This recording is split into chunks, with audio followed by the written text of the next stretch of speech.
Hi, welcome back to my channel. I'm Rebecca, the creator behind EY Becca, and I've had a couple of people ask me how I make my little labels. You can make them in a variety of different sizes. This is just one by itself before it is sewn on to my products. This is a laptop sleeve I made for myself. Has a nice zipper up at the top, has an adorable little bow, like, oh, obsessed. Front pocket, so I can put my chargers and like my little kind of things on the go. Every product I make, I try to include a label. For one, so it's easy to be able to be like, oh, this is the business, like, this is my business name, this is how you can find me. And I find a lot of the time, like, I even do it myself occasionally, unless obviously the business card is adorable or multifunctional, then I find just in general a lot of people just end up throwing out the business cards. But this way someone can look at it and be like, oh, EY Becca, there you go. And so that way when I am taking photos of all my products and posting them online, whether it's Instagram, Pinterest, or whatever, but mainly Pinterest, people will be able to recognize and be like, hey, that's EY Becca, that's who sells it. Oh, I can go onto her page. And also, so people don't try to steal my photos too. That's a big thing. I don't want that to happen.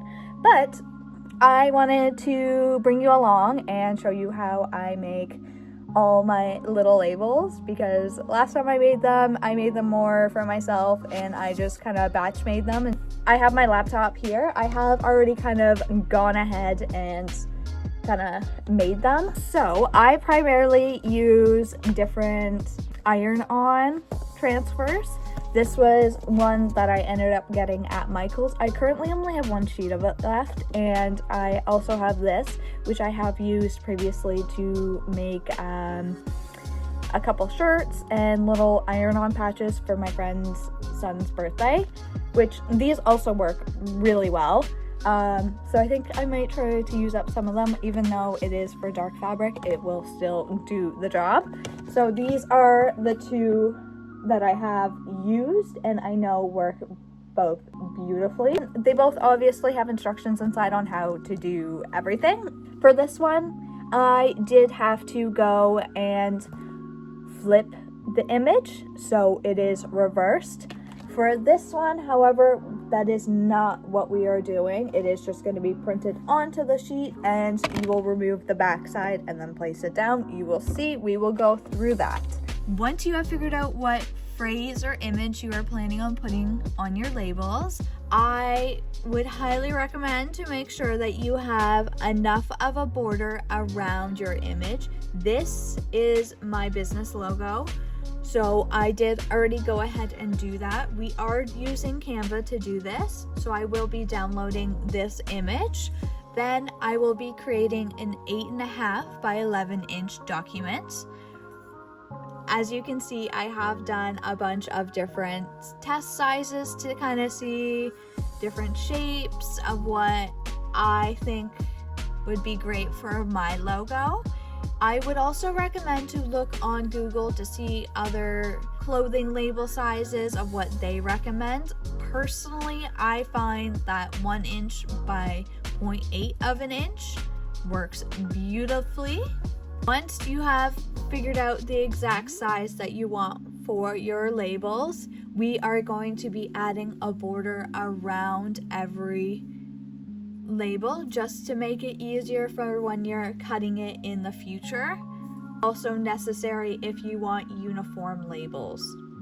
I have added a border around the label, whether you can do a thick border like this, or a nice dotted one like this, whichever you prefer, or however bad your eyesight is, I would recommend either or. I ended up switching to this one.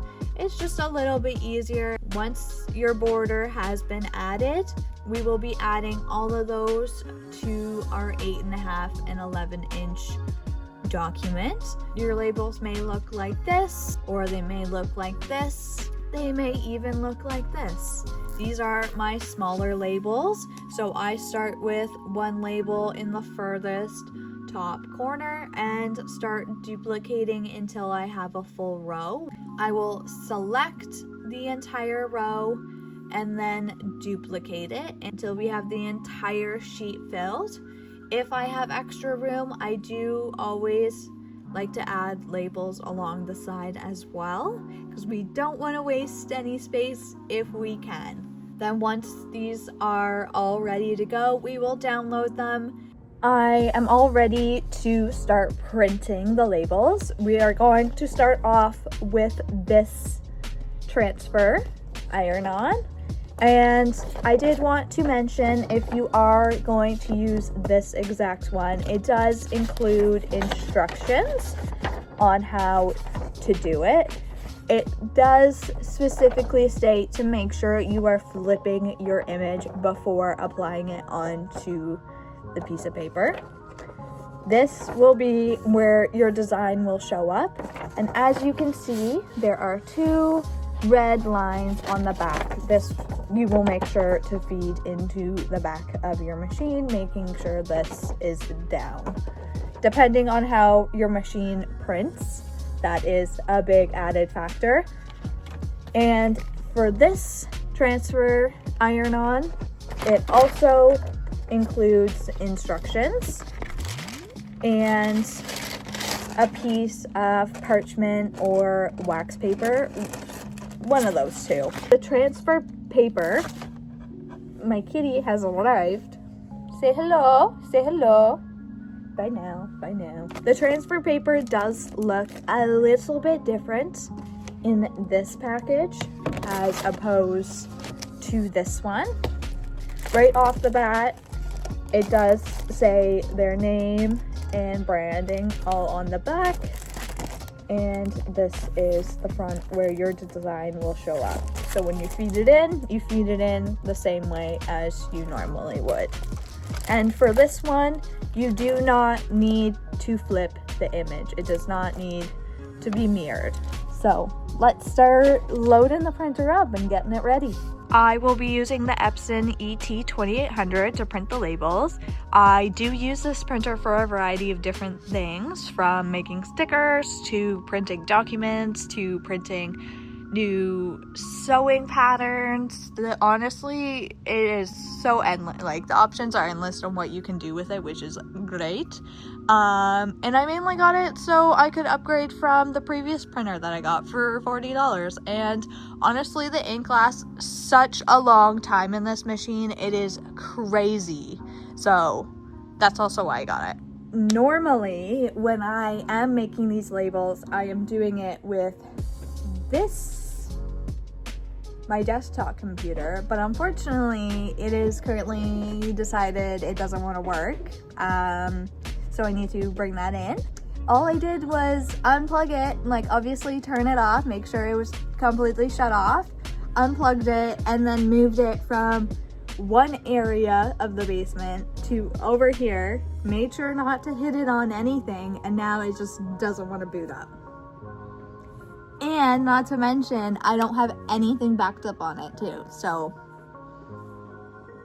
love that for me. At least I have the luxury that I have my MacBook, I have another computer, I also have a tablet, so worst case scenario, if anything happens, we have other devices, luckily. So I am just waiting for the stuff to print, and then we can get started on finishing making the labels. I am just going to use a basic white fabric. You can use whatever fabric you want. Even if you're just using like a different image and you just want to put it on like a piece of jeans or put it on a t-shirt as a patch, you just want to make sure, I just want to make sure I'm getting all these creases out of the fabric, because if there are any creases in the fabric, you will be able to see it on the label itself. We are starting off using this. This is what it looks like after printing. It does a really good job. I'm going to go and place it face down. And from there, I am just going to slowly press each area until it is completely attached to the fabric. It is important to take our time with this.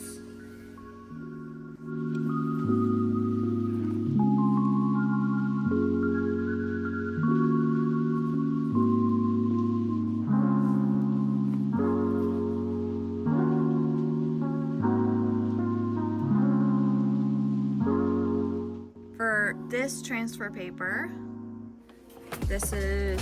I did end up using different labels after seeing how big these ones were. I just decided to revert back to the original. I'm gonna plan on using these more for tote bags because they're slightly bigger, but this is what it looks like after printing. You can fit a decent amount on a sheet of paper, so if you are planning to make some for yourself, I would just maybe go with a couple. And for this, we do have to peel it off. Very, very satisfying. And it's very, it feels so weird. It's a good kind of weird. We are just going to place it exactly where you want it. You will need this and place it right on top.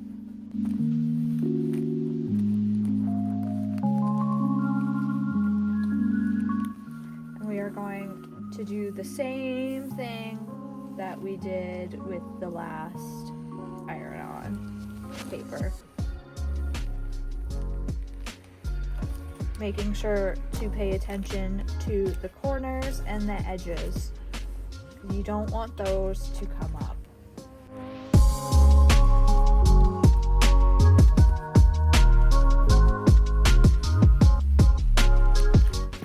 We'll do one more final slow press over it, and it should be okay. After it cools, I do go and double check to make sure nothing is coming up before I go ahead and cut out each label. I'm gonna do that one more time.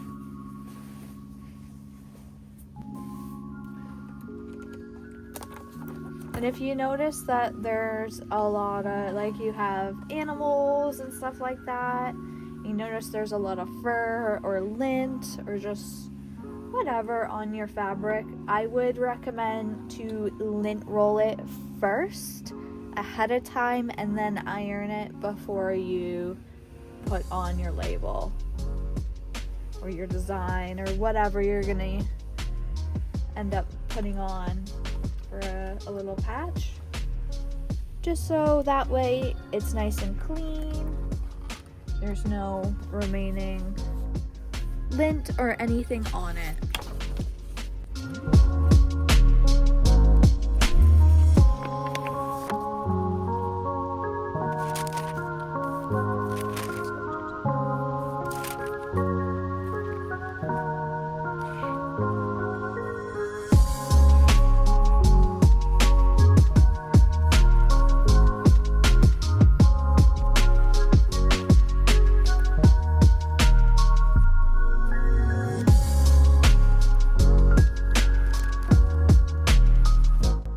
Once this one has cooled off enough, at least to be able to touch, I'll go and peel off the backing.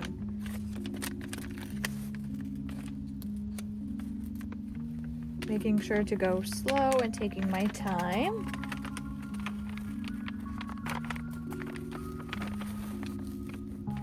I did accidentally get a little bit of the other label ironed on a little bit on top of this one, but that's okay because all of that is going to be cut away anyways. here's your reminder now. Turn off your iron when you're done. And these are what the labels look like when they're finished. This one is a bit more glossy, whereas this one is more matte. Now, all that's left to do is to cut out all of these labels. After cutting out the sheets, I kind of cut them into strips, making sure not to have any of the border. And then once I go and cut them individually, I'll do the same thing here. So you can cut them into strips like this way or this way. I have already cut up about 2 sheets worth. So all we got left is to cut this and to cut these up individually. So I will show you everything once it's done.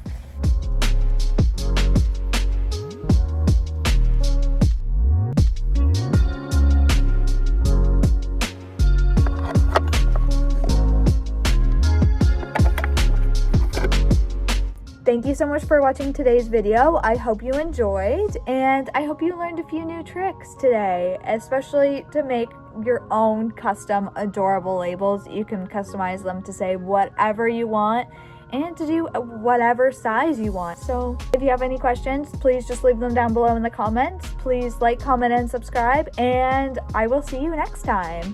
Bye.